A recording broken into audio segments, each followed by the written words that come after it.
ఈరోజు మీరు ఒక విషయం రైతాంగం కూడా గుర్తుపెట్టుకోవాలి. మీరు పండించే పంట దాని విలువ ఎక్కువండే పరిస్థితులపైన ఆధారపడదు.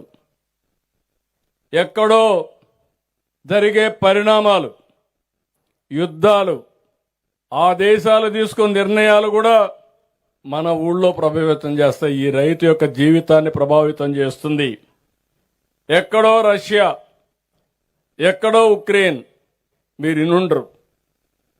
ఆ రోజు మీరు చూస్తే అక్కడ యుద్ధం జరిగింది, మన పంటల పైన ప్రభావం పడింది. ట్రంప్ కోపం వచ్చింది, రొయ్య ఎగిరిపోయే పరిస్థితి వచ్చింది.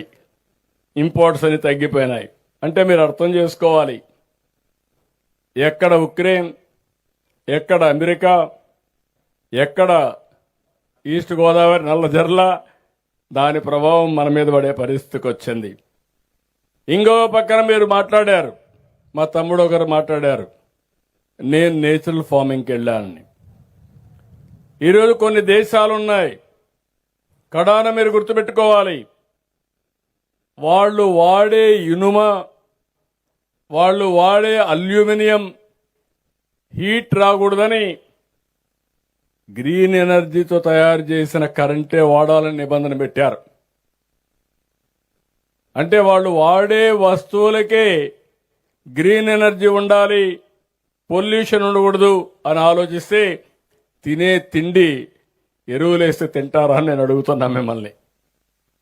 క్రిమి సంహారక మందులు కొడితే తింటారా అని మిమ్మల్ని అడుగుతున్నా. ఈరోజు ఏం చేస్తున్నారు, నాలెడ్జ్ పెరిగింది, సర్టిఫికేషన్ వచ్చేస్తా ఉంది. మనం పండించిన పంట ఒక యాప్లో పెట్టి తీసుకుంటే ఆటోమేటిక్గా ఎంత దాంట్లో ఎరువు ఉంది, ఎంత క్రిమి సంహారక మందులు ఉన్నాయో ఆటోమేటిక్గా వచ్చేస్తా ఉంది. ఇది కూడా మీరు గుర్తుపెట్టుకోవాలి. ఇప్పుడే మిత్రుడు చెప్పాడు ఒక ట్రైన్. ఒకప్పుడు అన్నదాత అంటే మారు పేరు పంజాబ్, ఆంధ్రప్రదేశ్. పంజాబ్ నుంచి ఎవ్రీడే ఒక 2 ట్రైన్లు ఢిల్లీకి వెళ్తున్నాయి. ప్రత్యేకంగా క్యాన్సర్ పేషెంట్లు తీసుకొని ఢిల్లీకి వెళ్ళి ట్రీట్మెంట్ ఇచ్చి మళ్ళా తీసుకొస్తున్నారు. దానికి మీరు గుర్తుపెట్టుకోవాల్సింది, అలాంటి పరిస్థితి రాష్ట్రానికే కాదు, ఇక్కడుండే రైతు దేశానికి, ప్రపంచానికి అలాంటి పరిస్థితి క్రియేట్ చేయకూడదు. అది నా రైతాంగం యొక్క పట్టుదల. గిట్టుబాటు ధర రావాలి. అదే సమయంలో ఎక్కడికక్కడ ఆదాయాన్ని కూడా పెంచుకుంటూ మనం ముందుకు పోవాల్సిన అవసరం ఉంది. అందుకే ఆహారపు అలవాట్లు కూడా పెరిగాయి. ఒకప్పుడు అందరూ వరే తినేవాళ్ళం, రాయలసీమ లేదు జొన్నలే తినేవాళ్ళు, రాగులే తినేవాళ్ళు. ఎప్పుడైనా పెద్ద పెద్ద కుటుంబాలు మాత్రం రైస్ తినేవాళ్ళు. మన నాయకుడు ఎన్టీ రామారావు గారు వచ్చిన తర్వాత ₹2 కేజీ బియ్యం పెట్టి అందరూ కూడా వరిధాన్యం తినే పరిస్థితికి వచ్చాం. అయితే దీనివల్ల లాభ నష్టాలు కూడా వచ్చాయి. దానివల్ల లాభ నష్టాలు చూస్తే రాగి తినే వాళ్ళకి ఎప్పుడు డయాబెటీస్ రాదు, షుగర్ రాదు.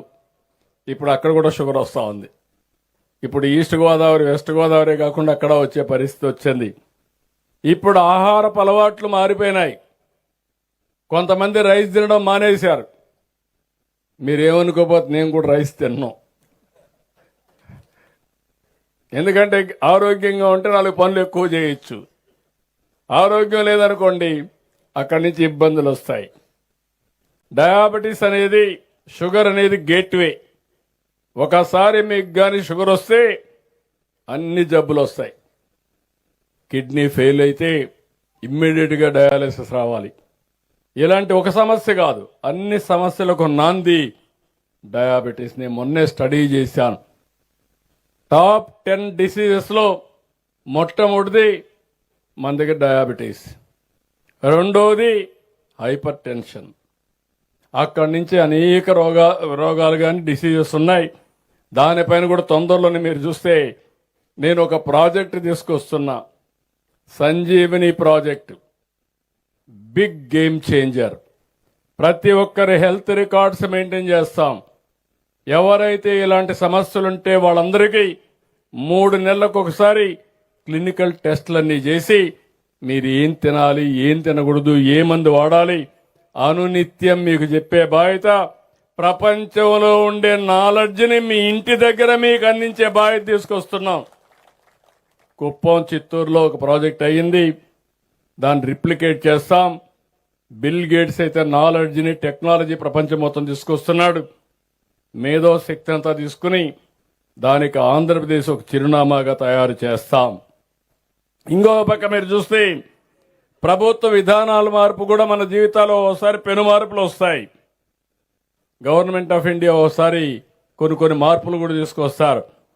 ఒక పాలసీ తీసుకొచ్చారు, అది మీకు తెలియకుండా ఇబ్బంది వచ్చింది. దానికి కారణం మీరు చూస్తే ఇథనాల్ తయారీ. ఒకప్పుడు ఇథనాల్ అనేది మనం ఉండేది కాదు, ఓన్లీ డీజిల్, పెట్రోలే వాడేవాళ్ళం. ఇప్పుడు ఆల్టర్నేటివ్ ఫ్యూయల్ కింద, బయోఫ్యూయల్ కింద ఇథనాల్ వాడుతున్నాం. అయితే ఇథనాల్ మొన్నటి వరకు మొక్కజొన్నతో తయారు చేసేవాళ్ళు, అంత మునుపు షుగర్తో తయారు చేసేవాళ్ళు, చక్కెరతో, చెరుకుతో తయారు చేసేవాళ్ళు, మొలాసెస్ తయారు చేసేవాళ్ళు. ఇప్పుడు కొత్తగా వరి కూడా బ్రోకన్ రైస్తో కూడా తయారు చేసే పరిస్థితికి వచ్చారు. కేంద్ర ప్రభుత్వం దానికి కూడా ఒక పాలసీ తీసుకొచ్చి 60% మొక్కజొన్న, 40% వరి నూకలు ఈ పెడితే రేట్లు పడిపోయే పరిస్థితికి వచ్చాయి.